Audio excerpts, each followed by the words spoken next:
Vamos à nossa entrevista do dia, que hoje traz como destaque uma situação que muita gente não sabe identificar. Considerada um problema raro que provoca sintomas semelhantes aos de um infarte, como dor no peito, falta de ar ou cansaço, que surge em períodos de grande estresse emocional, a síndrome do coração partido, também chamada de cardiopatia do estresse ou síndrome de Takotsubo, é uma doença de origem psicológica. Para falar mais sobre o assunto, vamos conversar com o médico cardiologista, o Dr. Vitor de Holanda. Bom dia, doutor. Obrigado por aceitar o nosso convite. Bom dia. Muito obrigado por mais uma vez estar aqui. Doutor, quais são os sintomas que podem causar o problema conhecido popularmente como síndrome do coração partido? A síndrome do coração partido, né? As pessoas podem ter numa emoção muito intensa de forma aguda. Por exemplo, a notícia de morte de alguém, um luto muito rápido, né? A perda de um emprego. Essa emoção pode gerar uma reação no coração. Quando eu era criança, a gente tinha uma plantinha que a gente chamava Maria Fecha a Porta. Sim, sim. Então, quando a gente toca na plantinha, ela fecha, né? O coração, as artérias do coração podem fazer a mesma coisa. Elas podem fazer o que a gente chama de espasmo. E esse espasmo fecha a circulação e ali provoca um infarto mesmo. Só que ele é reversível. Na maioria das vezes é benigno, mas existem casos que realmente são bem graves. E os sintomas dessa problemática, doutor? Quais são? Somente a dor no peito, a falta de ar, ou tem outro sintoma que a pessoa pode, claro, sentir e procurar atendimento? São iguais aos sintomas de infarto, não tem diferença, tá?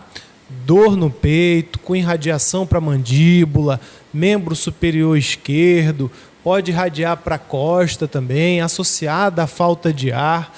Tudo isso pode ser sintoma de infarto, pode ser sintoma de Takotsubo. Não tem como a gente definir se é uma coisa ou outra só por sintoma. Geralmente a gente só descobre se é um infarto típico ou se é uma síndrome de Takotsubo ou do coração partido após o cateterismo. Aí sim o tratamento é diferente. E como a pessoa pode evitar essa síndrome do coração partido, doutor? Alguma ação prévia que pode amenizar e também, claro, evitar essa situação? Essa é uma pergunta extremamente interessante, porque, olha só, a gente hoje na medicina, a medicina ela avançou durante muito tempo se desligando da espiritualidade, se desligando da mente, achando que só o que era realmente matemático era o que funcionava, né? E nos últimos anos a gente tem voltado, principalmente dentro da cardiologia, para esse lado de emocional, espiritual, porque nós temos visto que tem muita influência. Saiu um estudo recente agora, de uns colegas lá do Rio de Janeiro e São Paulo, que eles avaliaram o impacto da espiritualidade no controle da pressão arterial.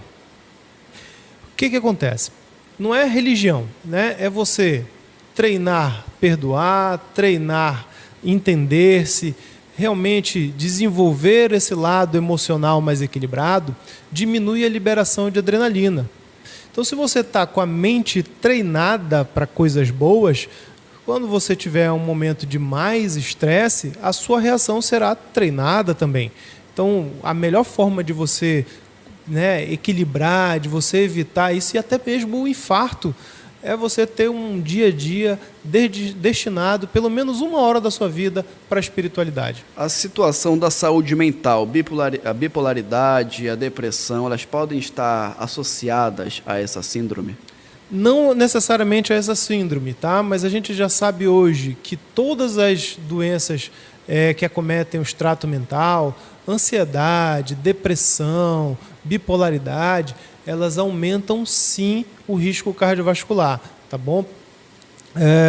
Tem estudos mostrando que inclusive a demência aumenta a mortalidade cardiovascular.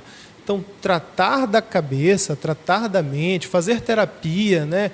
Que muita gente tem o psiquiatra como para doido, tá? Infelizmente é um estigma. E não é bem assim. A gente precisa, assim como a gente cuida do nosso corpo, cuidar da nossa mente. Nós somos seres em 3 dimensões, né? Físico, mental e espiritual. A gente não pode perder isso.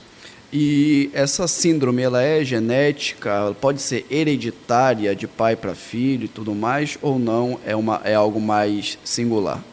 Não tem uma predisposição genética, se a mãe teve, o filho vai ter, mas a gente sabe que hábitos culturais são realmente passados, né? A gente não passa só o gene para os filhos, a gente também passa cultura, a gente passa modo de vida. E uma pessoa que está o tempo todo exacerbada, o tempo todo reagindo mal às pressões e aos estresses, ela vai ter maior chance de ter a síndrome do coração partido, com certeza. E é mais comum em mulheres, inclusive, né? Porque mulheres têm uma carga, uma alteração hormonal ao longo da vida que acaba alterando esse ciclo também mental, esse ciclo de estresse que a gente não sabe entender muito bem como lidar. Tem uma faixa etária mais propensa a ter a síndrome, doutor? Geralmente na faixa dos 50, 60 anos. Mas o que nós temos visto? Tem aumentado muito entre jovens, tá? O jovem hoje, principalmente a mulher, né, com carga horária ali tripla, cuida de casa, cuida do filho, cuida do marido. A mulher, ela quer dar conta de tudo, isso acaba sobrecarregando ela e a gente tem visto cada vez mais aumento de mortalidade em mulher por doença cardiovascular. Para se ter uma ideia, morre mais mulher hoje por doença cardiovascular do que por câncer de mama. Morre mais homem hoje por doença cardiovascular do que por câncer de próstata. Então, as doenças cardiovasculares estão avançando em jovens. Essa semana nós estamos com 4 pacientes com menos de 40 anos internados na nossa unidade, que a gente até um tempo desse não esperava ter tanto. Tá? Com um problema?